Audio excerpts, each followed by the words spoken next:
educativas, religiosas, vecinos, amigos, recibid todos la bienvenida del Colegio San José de Villafranca como anfitriones junto al Ayuntamiento de la localidad en esta cita que organiza la Fundación Academia Europea e Iberoamericana de IUSTE. Es para nosotros un verdadero honor acoger este encuentro enmarcado en la actividad anual de la Tribuna Iberoamericana de la Fundación IUSTE. A ellos queremos dar las gracias por contar con este lugar también emblemático para su celebración, y ya que afortunadamente hemos podido sortear las consecuencias de la pandemia en la que estamos inmersos, dispongámonos a disfrutar como privilegiados que somos de estar aquí esta tarde compartiendo este momento. En este escenario que vivimos actualmente es quizás reiterativo recordar ciertas cuestiones, pero en prevención toda indicación es poca para no perder de vista un segundo la situación que nos rodea. En ese sentido, les recordamos que es absolutamente obligatorio mantener sus mascarillas puestas durante todo el tiempo que permanezcan dentro de este salón de actos y, en general, todo lo posible mientras permanezcan en el recinto. Recordemos que estamos en un centro educativo. Asimismo, se han dispuesto los asientos para que puedan ocupar uno sí y otro dejarlo libre junto a cada uno de ustedes, y esto contribuirá a mantener cierta distancia de seguridad que también nos ayudará en materia preventiva.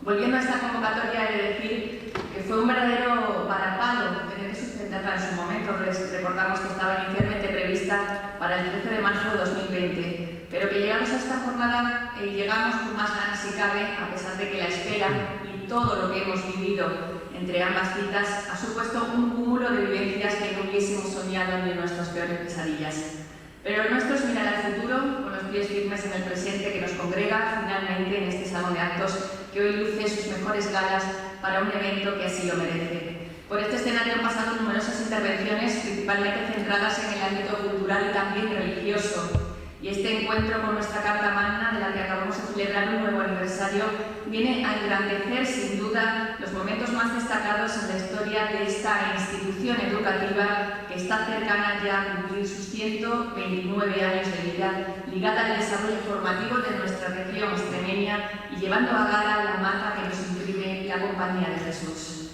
De hecho, en su objetivo principal, esta tribuna iberoamericana también mantiene viva esa vocación de ser un foro destinado a favorecer el conocimiento y acercar la actualidad al alumnado extremeño y a la sociedad civil en general, y en eso es lo que venimos a hacer hoy, de eso se trata esta cita. En nombre de la organización les reiteramos nuestra bienvenida, les agradecemos su presencia aquí esta tarde desde el convencimiento de que será un agradable encuentro el que compartiremos a instancias de la Fundación IUSTE. Su director, don Juan Carlos Moreno Piñero, que también es antiguo alumno de este colegio,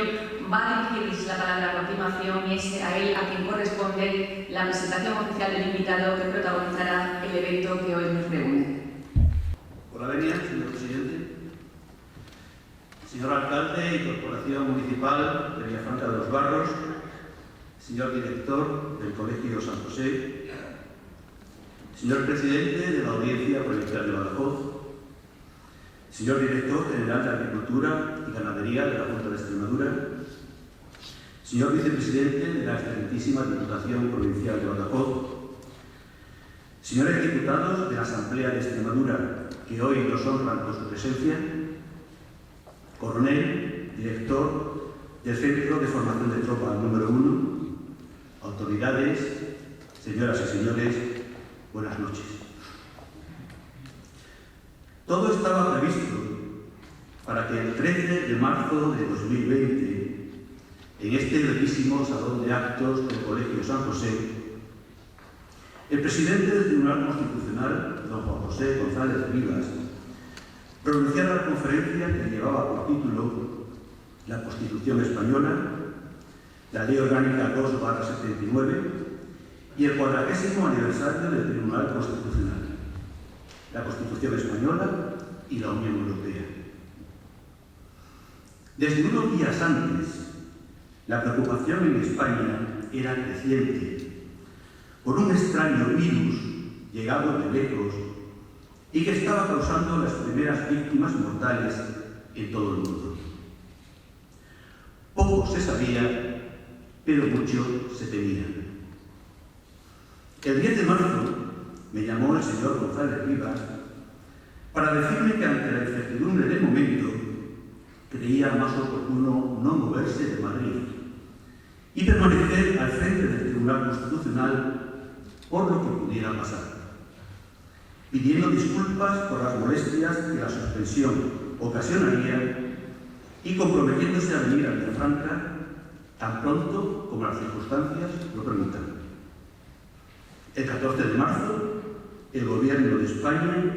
decretó el estado de alarma en todo el territorio nacional. 21 meses después, el presidente ha sido fiel a su compromiso y ha venido a Villafranca. De aquel 13 de marzo de 2020 a este 10 de diciembre de 2021, han ocurrido muchas cosas en nuestro país, pero ninguna tan importante como los miles de personas fallecidas, enfermas y afectadas gravemente en sus trabajos y negocios que la pandemia ha causado. Por tanto, considero de justicia que las primeras palabras de hoy sean de reconocimiento y homenaje respetuoso a cuantas personas en todo el mundo han sido víctimas de la COVID-19 o la padecen actualmente. Proclama el preámbulo del Estatuto de Autonomía de Extremadura que del Guadalupe religioso y americano al Juste cívico y europeo se traza un marco de renovada identidad colectiva que pretende abarcar todas las tradiciones y sensibilidades, todas las raíces y las potencias, todas las perspectivas y anhelos de la nueva Extremadura. Una Extremadura definitivamente asentada, pero más abierta al mundo. Una Extremadura cómoda y activa en el proyecto de la nación española. Una Extremadura fronteriza, europea y americana. Una Extremadura solidaria con cada rincón del planeta. Estas palabras expresan con claridad la vocación europea y americana de nuestra tierra,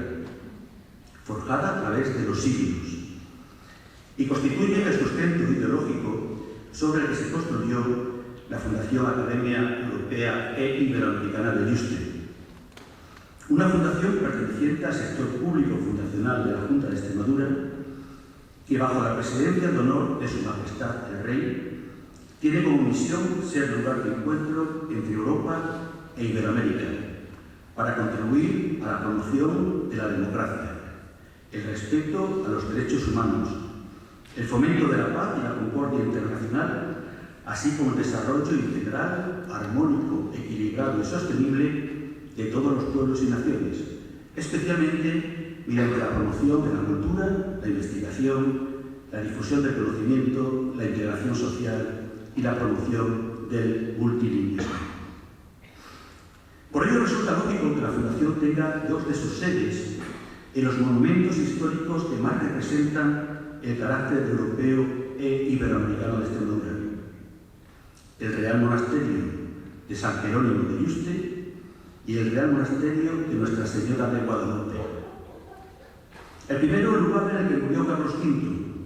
declarado lugar de memoria europea por el Consejo de Europa, y el segundo, lugar de inicio del encuentro entre dos mundos, destino secular de peregrinación y patrimonio de la humanidad desde tiempos inmemoriales, aunque solo haga 25 años que la UNESCO lo declarara como tal. Y junto a estas, la Fundación tiene otras dos sedes, en lugares también cargados de historia, como son Mérida y Bruselas. A lo largo de más de un cuarto de siglo, hemos convertido estos enclaves históricos en lugares de encuentro físico e intelectual de gentes que han venido a esta Extremadura desde los más diversos rincones de ambos continentes. Unos espacios en los que se intercambian con libertad ideas y conocimientos. Un ámbito de respeto intelectual en el que se unen en plano de igualdad la sabiduría de nuestros académicos con el entusiasmo por aprender de miles de jóvenes. Y un valioso cauce de proyección de la imagen de Extremadura y de España en el exterior. Repasar la lista de académicos de Yuste, de nuestros académicos, es recorrer lo mejor de la Europa de las últimas décadas. Escritores e historiadores como Humberto Eco, José Saramago y Paul Preston. Intelectuales y científicos como Margarita Salas y Valentín Fuster. Personalidades políticas españolas e internacionales como Marcelino Oreja, Václav Havel, Juan Carlos Rodríguez Ibarra, Federico Mayor Zaragoza, Rebeca Grispan y Ramón Jáuregui. Filósofos y teólogos como Edgar Morin y Hans Kuhn. Artistas como Antonio López y Miroslav Rostropovich. Todas estas personalidades y otras más que conforman nuestra academia han contribuido a la formación de una conciencia firmemente arraigada en nuestros valores comunes, en esos valores que constituyen la mejor póliza de seguros para un futuro de paz y libertad. Para alcanzar este fin procuramos que las enseñanzas de nuestros académicos y las de los numerosos profesores europeos y americanos que nos visitan cada año caigan en la tierra fértil de los jóvenes que asisten a nuestros cursos y a otras jornadas académicas, desde niñas y niños de enseñanza secundaria hasta los jóvenes doctorandos de toda Europa y América que participan en nuestros seminarios doctorales. Durante el año previo al inicio de la pandemia pasaron por Yuste más de 800 alumnos de secundaria. Y en el año que ahora está a punto de terminar, se han matriculado 1000 alumnos universitarios procedentes de 27 países y de 47 universidades para asistir a los cursos impartidos por 209 profesores europeos y americanos. Para facilitar el mayor acceso posible a estos cursos, la Fundación Yuste ha concedido este año 213 becas, una inversión de futuro que cubrimos con el dinero que los ciudadanos extremeños ponen en nuestras manos para que lo administremos adecuadamente, de lo que rendimos cuenta con transparencia cada año. Creemos firmemente que no hay mejor inversión de futuro que la de conseguir unos jóvenes bien formados y que Extremadura sea un lugar de referencia como punto de encuentro entre Europa e Iberoamérica. Nuestras actividades académicas, que superan el centenar cada año a ambos lados del Atlántico, se llevan a cabo preferentemente en estos dos simbólicos lugares, Yuste y Guadalupe, pero no solo en ellos. Y un ejemplo es la denominada Tribuna Euro-Iberoamérica, en la que participan distinguidas personalidades europeas e iberoamericanas mediante conferencias que se celebran por toda Extremadura. Y en esta ocasión hemos venido a Villafranca de los Barros. No puedo ocultar mi satisfacción por este hecho. Siempre somos bien recibidos allá donde vamos, pero en este caso, la colaboración y las facilidades que hemos encontrado en el excelentísimo Ayuntamiento de Villafranca y en la Compañía de Jesús han sido excepcionales y como tal deben destacarse y agradecerse públicamente de manera muy sincera, a la vez que mostramos nuestra esperanza de que, siendo la primera actividad de la Fundación Yuste en Villafranca, no sea la última. Y si es grato encontrarnos en Villafranca, ¿qué podemos decir del privilegio de hallarnos en el Colegio San José, que tanto ha supuesto en las vidas de muchos de los que estamos aquí? Reconforta comprobar cómo la labor que el Colegio San José inició en 1893 sigue viva y pujante, al punto que la ha hecho merecedor del justo reconocimiento que supone la medalla de Extremadura concedida en el año 2017. Y a Villafranca no puede traerse cualquier actividad. Villafranca es, señor presidente, una ciudad culta y que ejerce de culta. La ciudad de la música. Una ciudad de viveza estudiantil que merece un acto académico de primer nivel.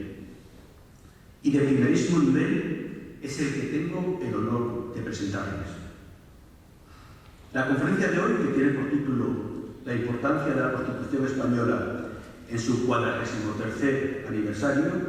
con especial referencia a la labor del Tribunal Constitucional,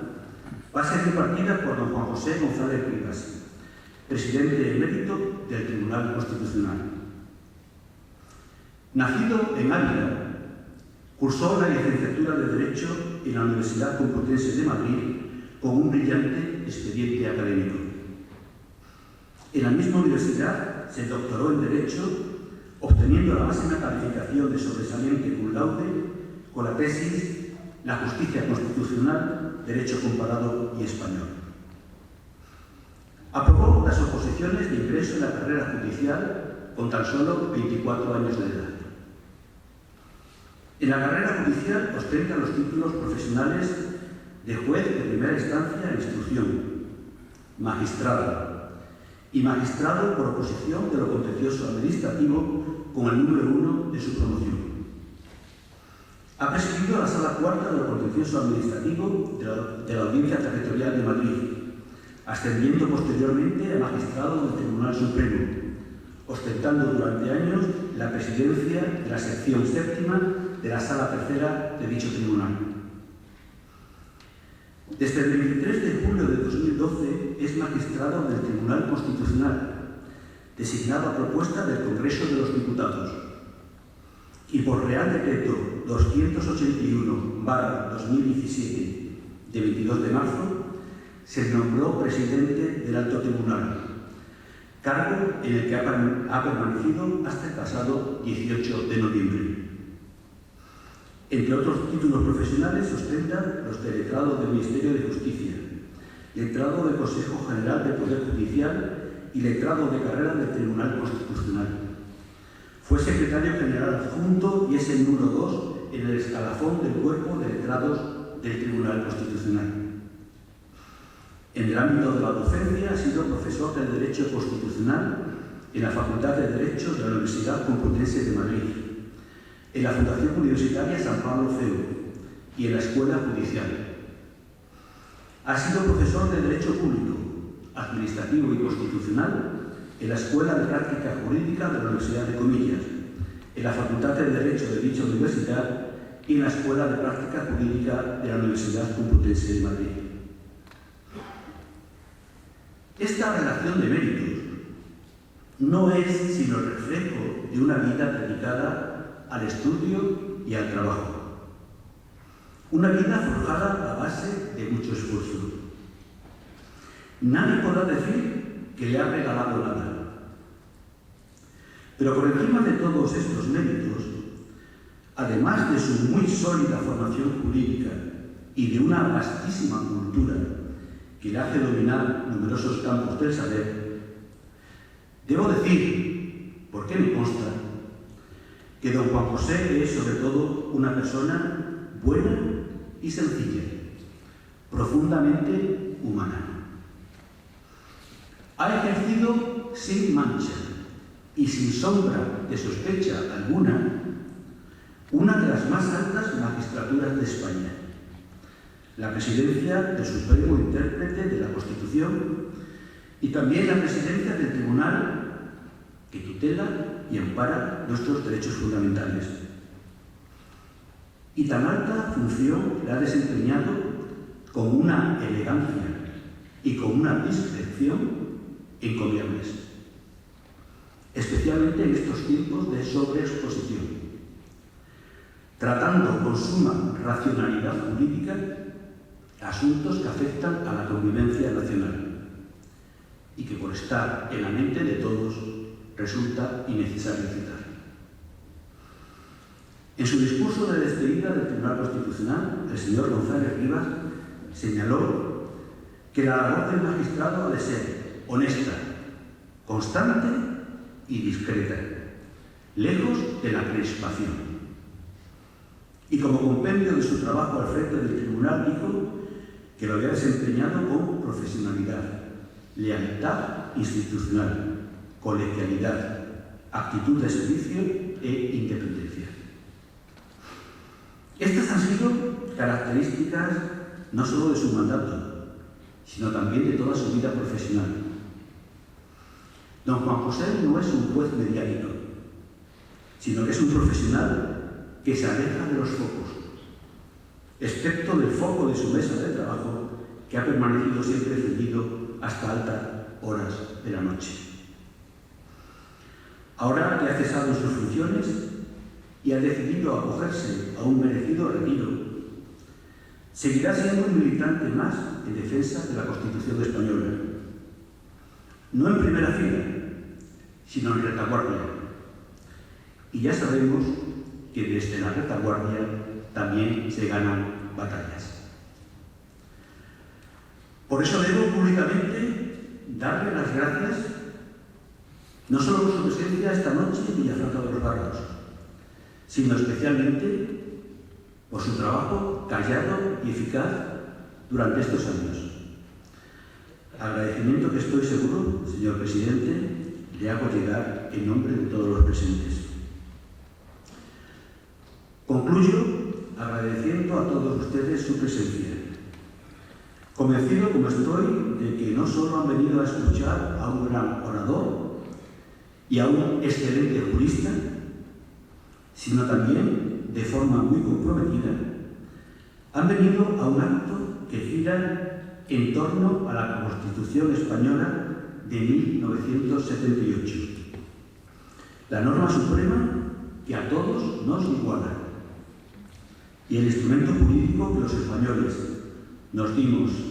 después de muchos años de oscurantismo para lograr una convivencia pacífica y perdurable. Muchas gracias. Buenas tardes, excelentísimas e ilustrísimas autoridades civiles, judiciales, militares, autoridades locales, asistentes a este acto, muchos de los cuales, como se ha puesto de manifiesto, son discípulos de este querido colegio de San José, de Villafranca de los Barros. Mis primeras palabras son de marcado agradecimiento a la persona de don Juan Carlos Moreno Piñero, que como presidente de la Fundación en Europa e Iberoamérica de Yuste, ha propiciado mi presencia en este acto, presencia que estaba, como él puso de manifiesto, prevista unos días antes, el día anterior a la pandemia, al Real Decreto de 14 de marzo de 2020, y que he tenido que, en definitiva, aplazar hasta este momento que determina 2 semanas después de mi cese como presidente del Tribunal Constitucional, mi condición de presidente emérito. Quiero también agradecer sus afectos, sus palabras llenas de sentimiento que comparto enteramente y que me hacen cada vez enriquecerme más en esta presencia de esta querida ciudad de Villafranca de los Barros y la presencia de todos. Y quiero también que mis primeras palabras sean de reconocimiento y afecto hacia quienes de manera directa han hecho posible la adopción de las medidas necesarias para preservar la situación de la pandemia, una situación que, como vemos, se va produciendo con altos y bajos en determinados momentos históricos. Siempre he tenido muy presente a los médicos, a los sanitarios, a los dignísimos miembros de los cuerpos sanitarios que han dado ejemplo de dedicación y esfuerzo. No quiero olvidar tampoco la labor de la UME, de la Unidad Militar de Emergencias, de las fuerzas y cuerpos de seguridad del Estado, de los servicios de protección civil, de los servicios de ayuda, de los voluntarios y, cómo no, de todas las autoridades públicas, empezando por el Poder Legislativo, el Poder Ejecutivo, el Poder Judicial, que ha dado muestras a través de las salas de los tribunales superiores de inmediatez y respuesta efectiva a medidas limitativas de derechos fundamentales en momentos tan difíciles como los momentos de la pandemia, que, como insisto, todavía no ha desaparecido y que vemos con, en definitiva, preocupación la evolución de su desarrollo. Y quiero también poner de manifiesto cómo el contenido esencial de mi intervención se va a producir en una semana emblemática, puesto que, por una parte, celebramos el 43 aniversario de la Constitución española, lo cual va a suponer fundamentalmente que haga referencia a dos aspectos puntuales. Los aspectos previos a la elaboración del texto constitucional y los aspectos sustanciales de la Constitución española, diferenciando lo que es el contenido esencial de los derechos fundamentales y las libertades públicas y lo que es la organización de los poderes del Estado, y, cómo no, dedicar también una especial reflexión a la labor del Tribunal Constitucional, intérprete supremo de la Constitución. Y lo hago en una semana en que acabamos de celebrar el 43 aniversario de la Constitución, pero también en el día de hoy en que se celebra también un importante aniversario de la Declaración Universal de Naciones Unidas sobre los derechos y las libertades fundamentales. Por consiguiente, son aspectos que no debemos olvidar en una semana tan trascendental en la defensa de los valores y principios constitucionales. Comenzando por el primer aspecto, es decir, los prolegómenos de la Constitución española, a mí me gustaría destacar cómo el tránsito de una forma de Estado autoritario a un Estado democrático, el tránsito de una forma de organización de poder concentrado a una forma de organización de poder descentralizado y autonómico, no es algo espontáneo. Desde el punto de vista de la situación jurídica internacional, en aquel momento histórico, me muevo desde el año 1976 hasta la actualidad, hay que considerar aspectos puntuales. Un aspecto interno, es decir, la evolución de un sistema que clama la transformación política del Estado y que genera la elaboración de un texto constitucional con la formación de unos ponentes constitucionales. Pero también me gustaría subrayar el esfuerzo del europeísmo, es decir, ese esfuerzo que se inicia con la presencia en Múnich en 1966 de determinadas personalidades de relevancia que pugnan por insertar en nuestro esquema jurídico los valores y principios de la Unión Europea, de la entonces Comunidad Económica Europea. En el año 1950, el Convenio Europeo de Derechos Humanos. En el año 1951, la suscripción del Tratado del Carbón y del Acero. En el año 1956, el Tratado de la Comunidad Económica Europea, el primer tratado. En el año 1965, con el desarrollo del Euratom, el Acta Única Europea. Son momentos importantes que van a culminar después en el Tratado Fundacional de la Unión Europea en Lisboa en el año 2007, cuando España se había integrado ya en plenitud en el año 1985 plenamente en Europa. He de destacar que ese movimiento europeísta, patrocinado por personalidades tan relevantes como Marcelino Oreja, como Jaime Mayor Oreja, por personalidades que forman parte de la presidencia del Congreso de los Diputados, Fernando Álvarez de Miranda y tantos otros, tratan de insertar precisamente el esquema jurídico europeo en nuestro sistema constitucional. De hecho, en el año 1977 se celebra la incorporación de España al Consejo de Europa, lo cual supone, por una parte, la inserción en nuestro sistema jurídico, al publicarse oficialmente en el Boletín Oficial del Estado, el Convenio Europeo de Derechos Humanos, y supone también la recepción de esos principios y valores europeos. Y supone, sobre todo, el fortalecimiento por parte de España de los valores europeos, porque el impulso inicial en la transformación política de nuestro Estado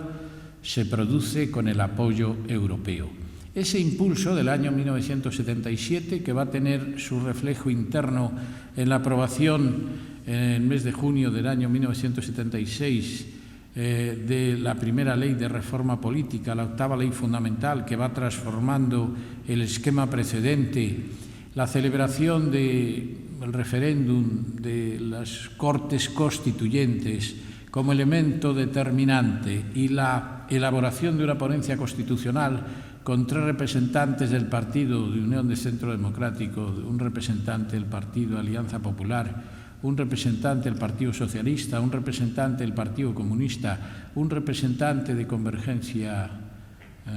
de Cataluña y un representante del País Vasco, van a integrar el deseo de transformación y la elaboración de un texto fundamental que va a ser definitivamente ratificado en referéndum por el pueblo español el 6 de diciembre del año 1978.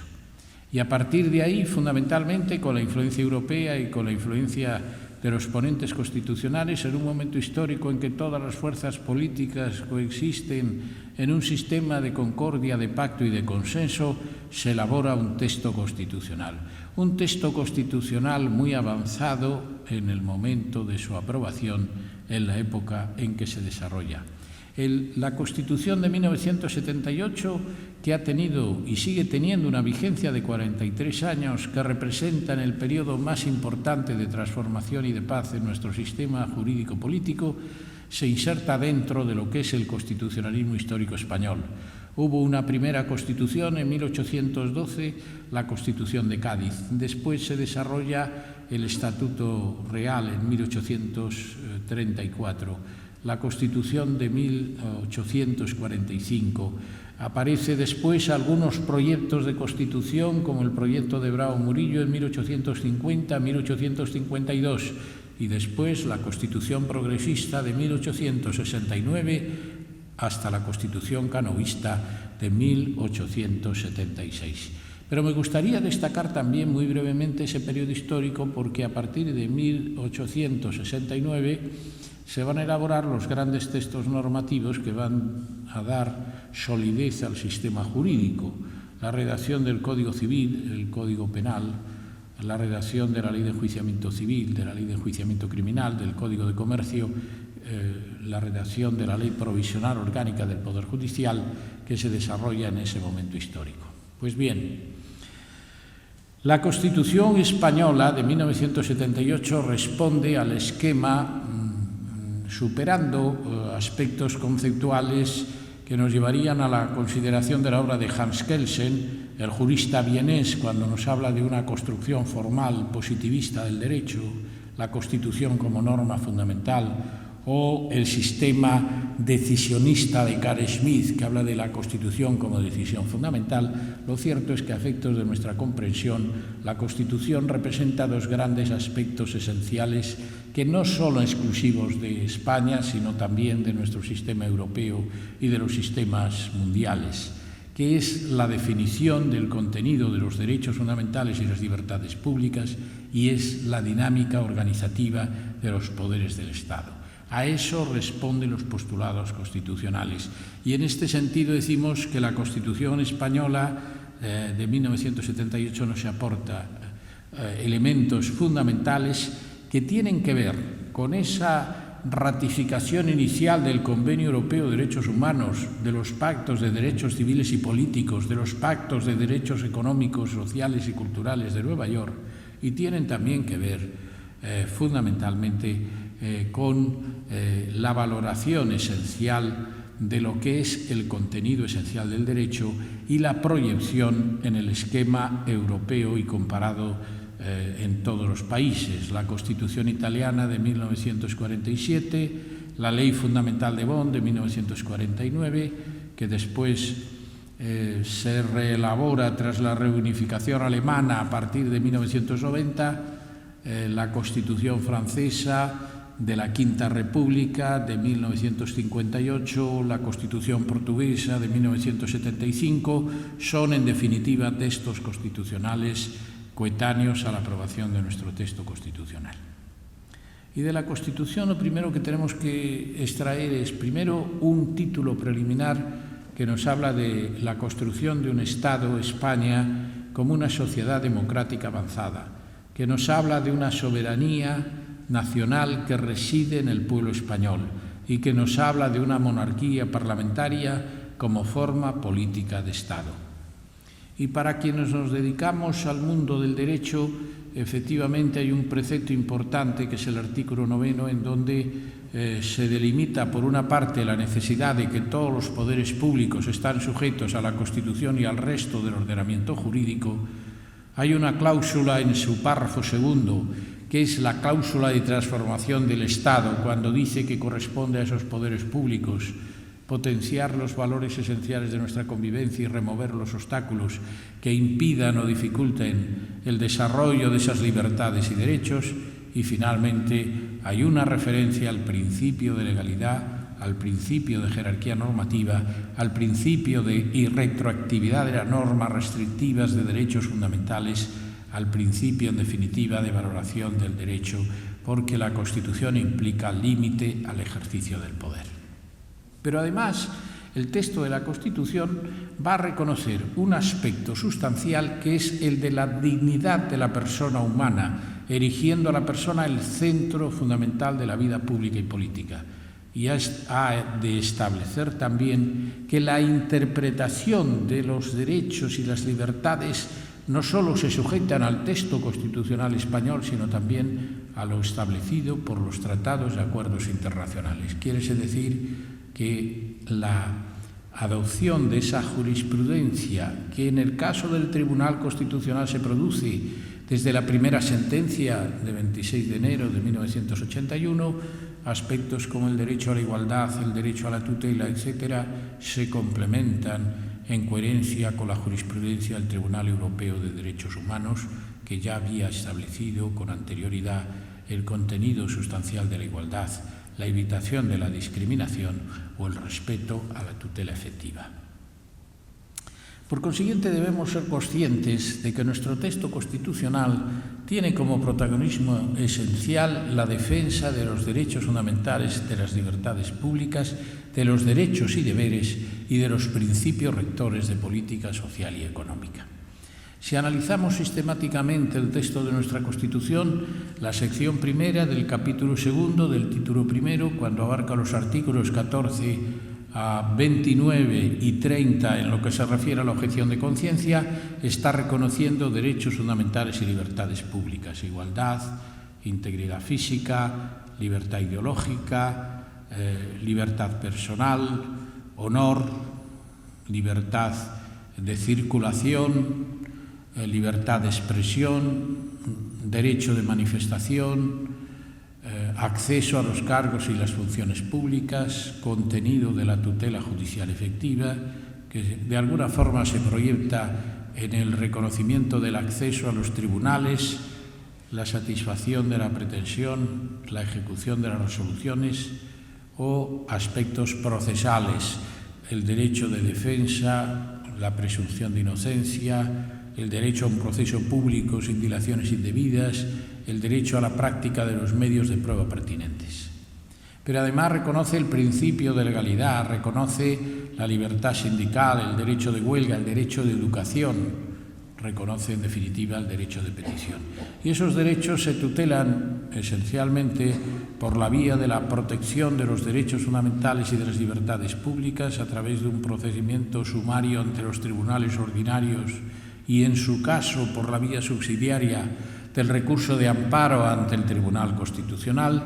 Pero también el texto constitucional reconoce derechos y deberes, reconoce la obligación de contribuir al sostenimiento de las cargas públicas según la capacidad económica, el derecho de propiedad, la facultad expropiatoria por razón de interés público que incumbe a los poderes públicos, el principio de libertad de empresa en el ámbito de la economía de mercado. Y también establece una serie de principios rectores de política social y económica en los que se inserta el derecho a la vivienda, medio ambiente, respeto y evitación de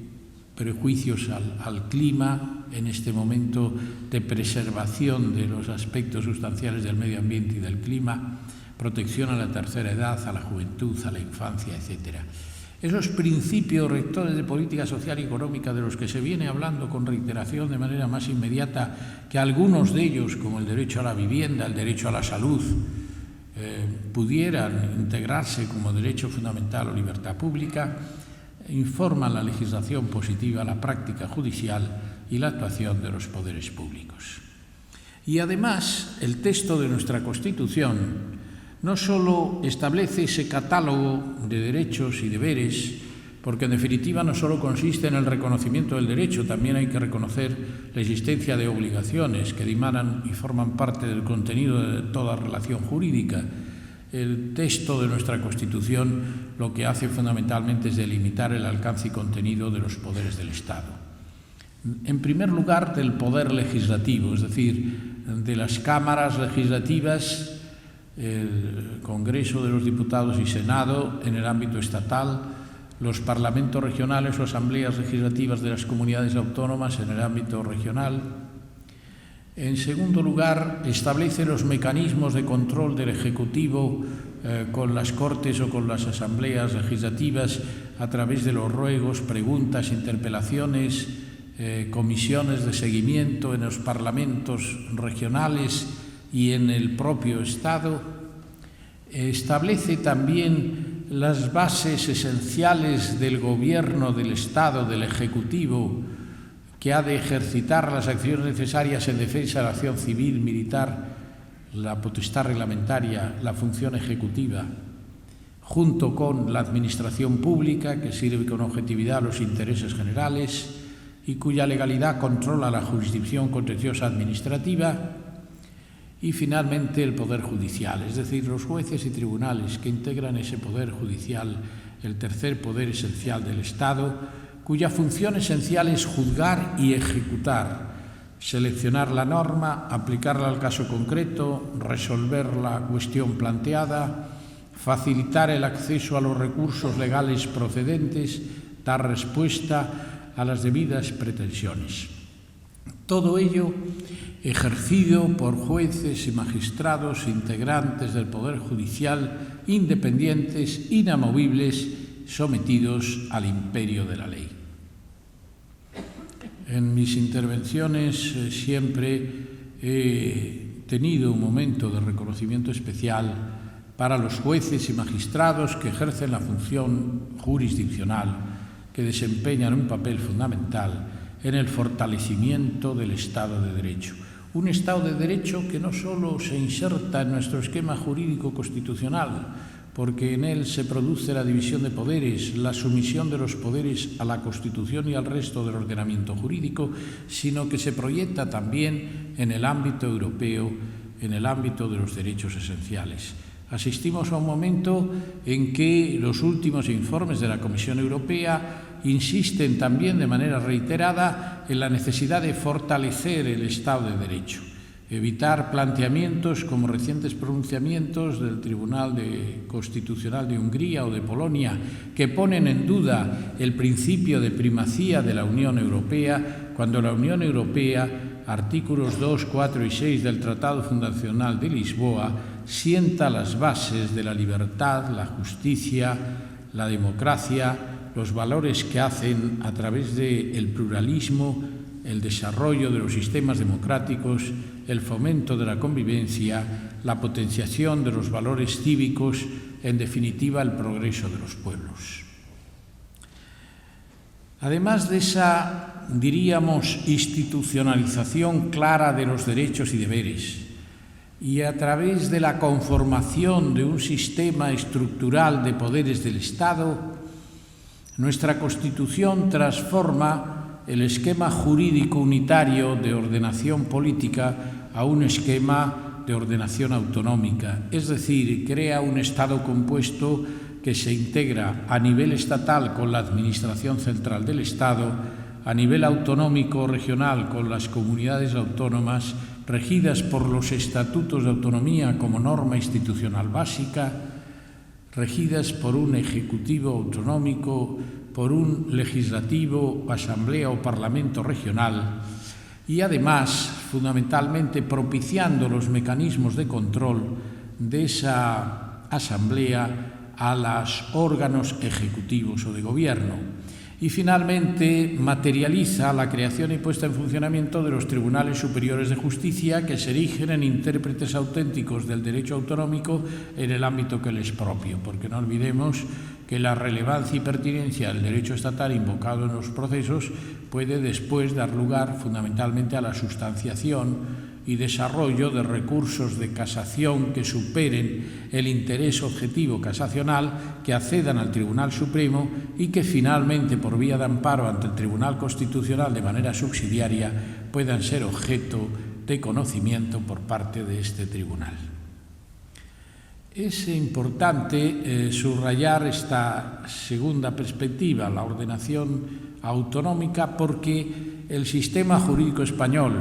que no es exclusivamente un sistema regionalista al modo como establece el sistema italiano,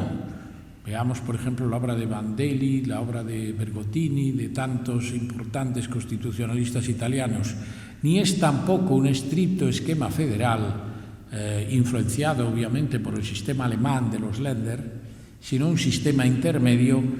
determina por la vía de lista del artículo 148 y 49 cuáles son las competencias exclusivas de las comunidades autónomas, cuáles son las competencias compartidas con el Estado y cuáles son las competencias exclusivas del Estado. Porque hay aspectos sustanciales en la vida pública en que la defensa de las leyes materiales básicas, de las normas de ordenación básica, son las que determinan que en determinados aspectos la competencia sea exclusiva del Estado. Y además de esa configuración, la Constitución española no establece cláusulas de intangibilidad, admite en el último título de su regulación la posibilidad de reforma constitucional, fijando unos porcentajes, criterios valorativos que implican, en definitiva, la introducción de la posibilidad de su posible reforma o su actualización.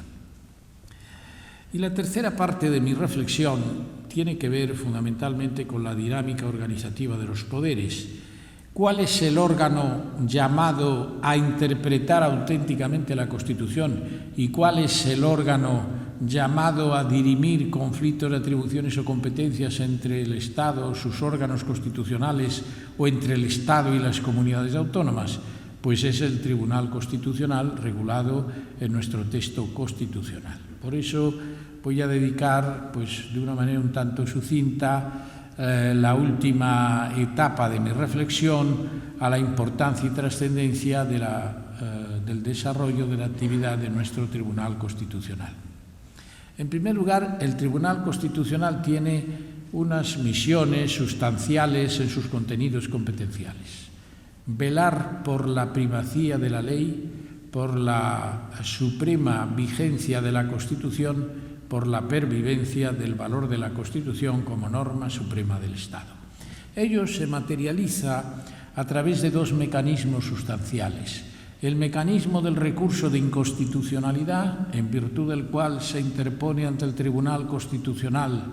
por 50 diputados, 50 senadores, por los órganos colegiados ejecutivos y legislativos de las comunidades autónomas, por el presidente del Gobierno o por el defensor del pueblo, los recursos de inconstitucionalidad, respecto de los cuales el tribunal tendrá que determinar si el precepto con rango legal es adecuado o no al texto de nuestra Constitución.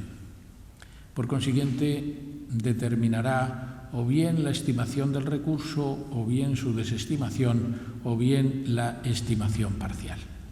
Pero también hay una vía de control de validez de la ley constitucional, que es una vía indirecta que erige al juez o al tribunal en colaborador con el Tribunal Constitucional en el mantenimiento de la validez de la ley como texto fundamental en la vida del Estado.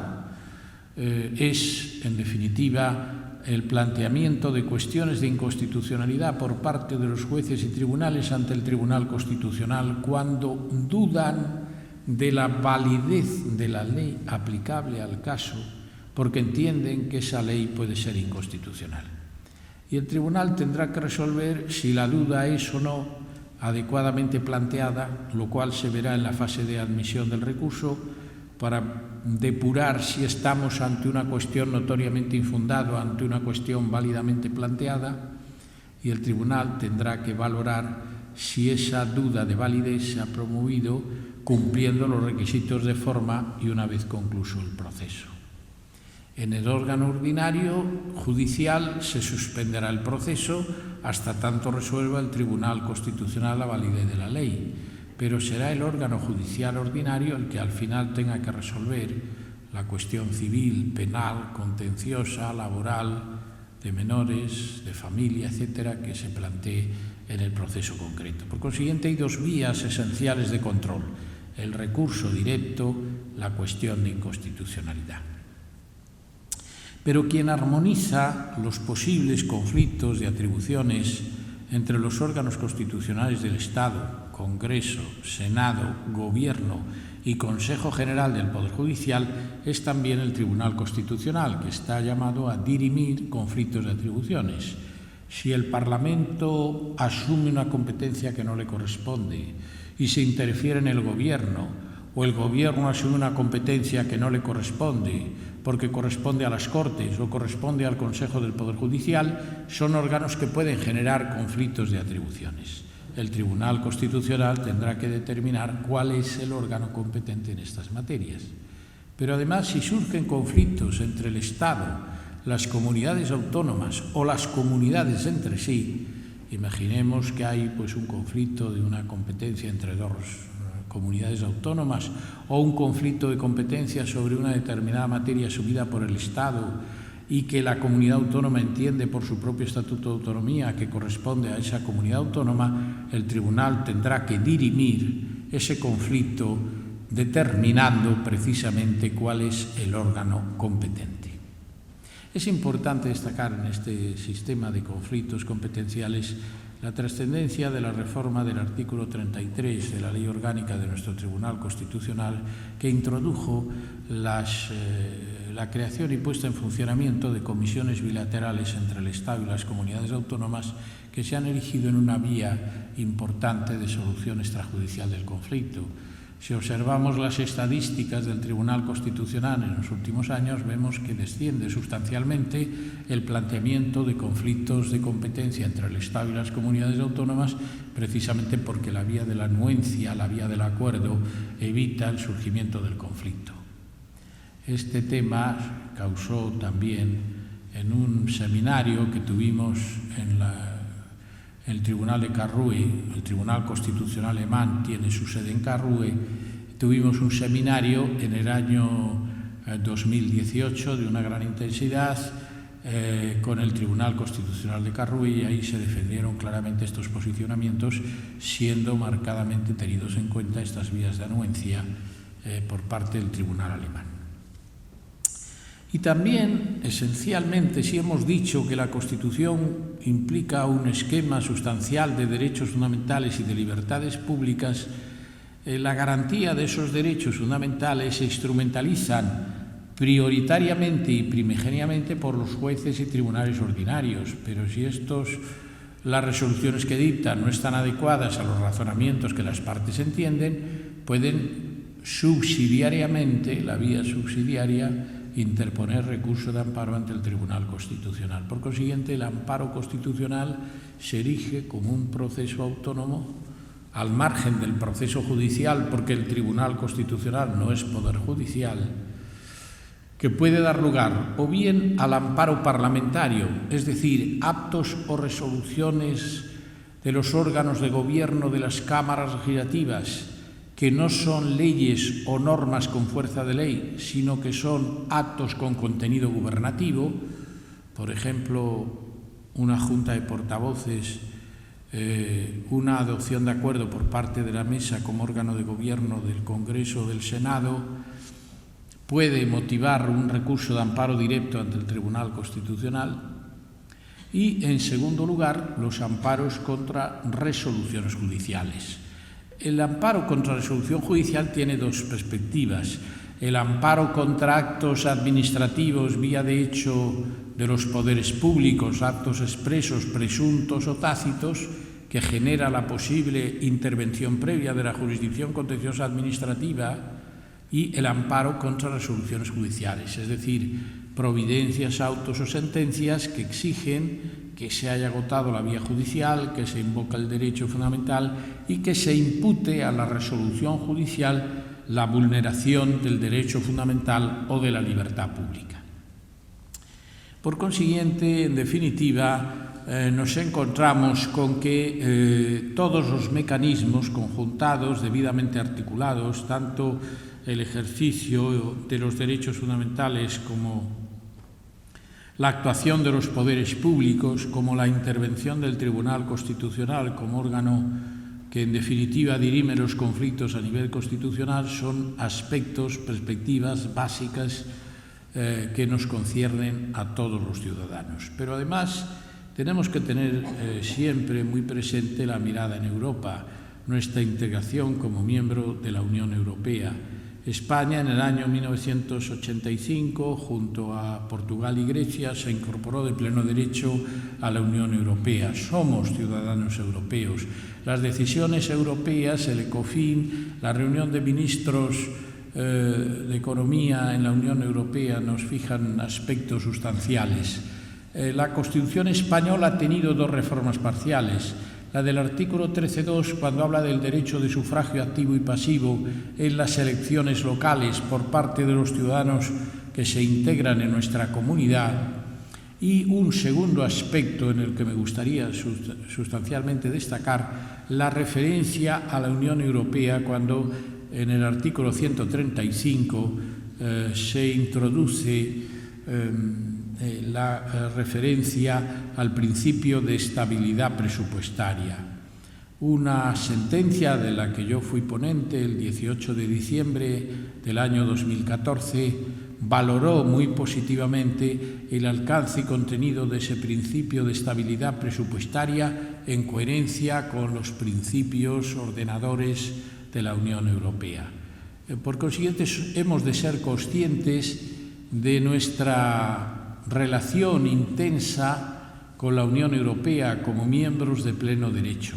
Hemos de ser conscientes que somos ciudadanos europeos y somos ciudadanos del mundo. La justicia constitucional se integra por el respeto a las tradiciones constitucionales comunes de los diversos sistemas de justicia constitucional. Y los ciudadanos europeos, los ciudadanos españoles, los extremeños que se integran en la Comunidad Autónoma de Extremadura, los vecinos de Villafranca de los Barros que se integran en esta hermosa ciudad de Villafranca de los Barros, debemos ser todos conscientes de nuestro protagonismo en nuestro modo de convivencia, en el desarrollo de nuestras actividades, en ser conscientes que formamos parte de un mundo complejo, un mundo globalizado, pero en el que no tenemos que olvidar los valores sustanciales de la libertad, de la justicia, de la igualdad, del pluralismo político, del respeto a los demás, del fomento a la concordia, a la convivencia, a la racionalidad de nuestros planteamientos, porque solo ese mundo de diálogo, de convivencia, de razonabilidad es el que da estabilidad a todo el sistema político y propicia el avance de nuestra convivencia, propicia el mejoramiento de nuestras estructuras, potencia, en definitiva, la formación de nuestros jóvenes en centros universitarios como este Colegio de San José, que en definitiva, por su larga trayectoria, ha sido todo ejemplo de entrega en una labor docente continuada y adaptada a los nuevos tiempos. Por eso quiero concluir mi intervención reconociendo la importancia de esta semana, la importancia del 43 aniversario de la Constitución española, la importancia de nuestra plena integración en Europa y la necesidad de todos, mayores, pequeños, de ser conscientes de nuestro protagonismo en la vida de nuestros medios con la mayor entrega, con la mayor dedicación, porque eso fomentará sin duda esos valores tan importantes que celebramos en esta semana y que yo he querido reflexionar de manera un tanto sintética y ejemplificativa de lo que tenemos en nuestras manos, de la actuación diaria en pro de esos valores y principios fundamentales de nuestra convivencia. Muchísimas gracias.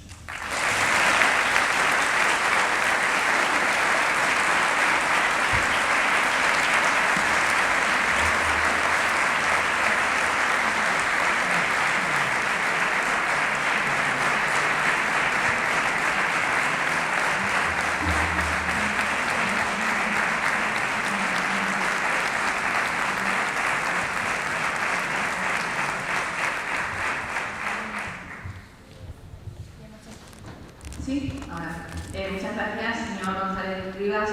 y muchas gracias también al señor director de la Fundación Yuste. Finalmente las expectativas se han cumplido con creces con respecto a este acto que tanto hemos esperado. Ha sido una magnífica oportunidad de compartir conocimientos y experiencias y engrandecernos finalmente a todos. Terminada la cita queremos recomendarles que por cuestiones preventivas y para abandonar la sala con cierto orden y de una manera ágil, primero saldrán las personas que están sentadas en el patio de butacas hacia la puerta de su izquierda y posteriormente se irá desalojando progresivamente la sala por la zona superior.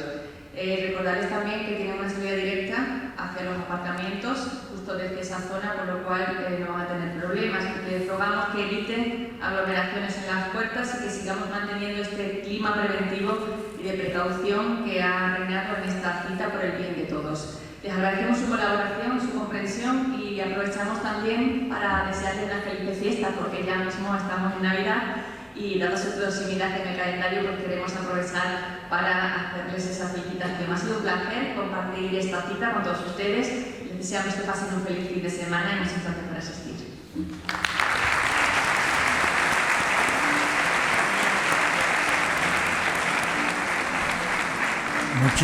Muchísimas gracias.